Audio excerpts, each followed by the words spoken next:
darkness starts to tremble at the light that you bring. And when you walk into the room and every heart starts burning, and nothing matters more than just to sit here at your feet and worship you. Oh, we worship you.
Our hearts are yours, we want you.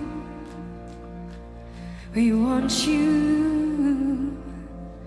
So come and consume, God, all we are. We give you permission, our hearts are yours, we want you.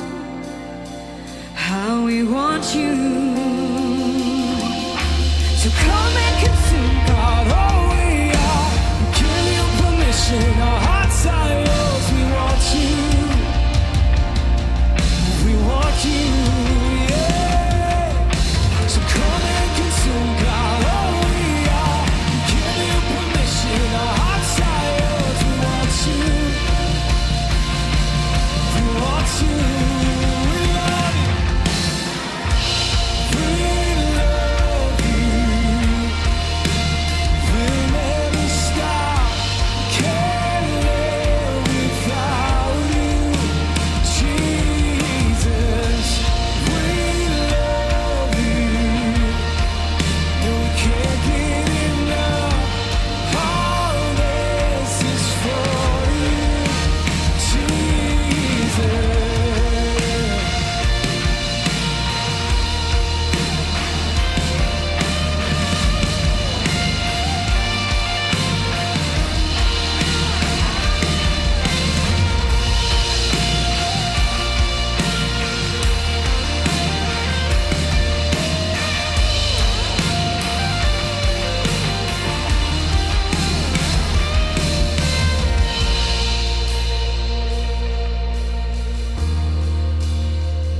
Hey, the Bible tells us this. It says to enter his courts, right? The idea of like, God's actually listening. And we're just here in a mall, right? So when we read something like enter his courts, that's kind of an interesting concept for us because we're like, I've kind of entered like a Marshall's, you know? I've sort of just entered a space, but it's not talking about just a physical space. The idea of entering his courts is for us to come in the presence of God, that he's actually listening. He's offering his presence. He did that through his son, Jesus Christ, and through the Holy Spirit. And it says to enter his courts with thanksgiving. And I'm so convicted that so often I come into this room and I just kind of, I might enter his courts with some singing, but sometimes there's not thanksgiving attached to it. And the reason I say that is because this time that we have together is not about singing. It's not about just gathering. It's not about just being in a singular same space together. It's about people coming together who trust and believe in Jesus Christ. And many of us, our lives have been changed. For those of us who say we believe in Jesus, the fully God, fully man, who lived a perfect life, who died a death on a cross in our place, and then rose victorious so that we might have life and be in right standing with God. For those of us who believe that with all our heart, there should be some insane thankfulness attached to that. There should be such an overflowing, ridiculous level of gratitude that so often doesn't make it in this room on a Sunday. We can just kind of feel like we're going through the motions and sort of feel like, man, we're just doing our Sunday thing. This is pointless if not for God. This is stupid and foolish if not for what Jesus did on the cross for us. And when we sing something like, "We love you, we'll never stop," if you don't believe that, that's fine. You can belong here far before you believe it all. But for those of us who have had our life changed, for those of us who believe in Jesus, shame on freaking us if we do not come and enter his courts with thanksgiving and gratitude, just spilling out of every pore of our being, because we are not worthy of that kind of love, but he so freely gave it anyway. So for me, for them, for us, don't come in here and just do your religious rite.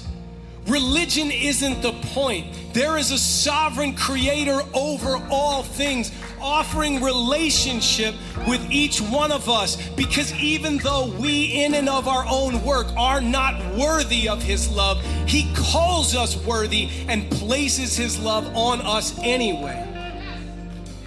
And so we're gonna just sing again, just a couple moments to reflect on the idea that, like, if we're in this space and our lives have been changed, we better overflow with thanksgiving and say, we love you. We will never, ever stop. There's no circumstance, no person, no sickness, no nothing that is going to make me come off the wall of loving the King of the universe, Jesus Christ, who so freely gave himself for me. So we're gonna sing that together, come on. We love you.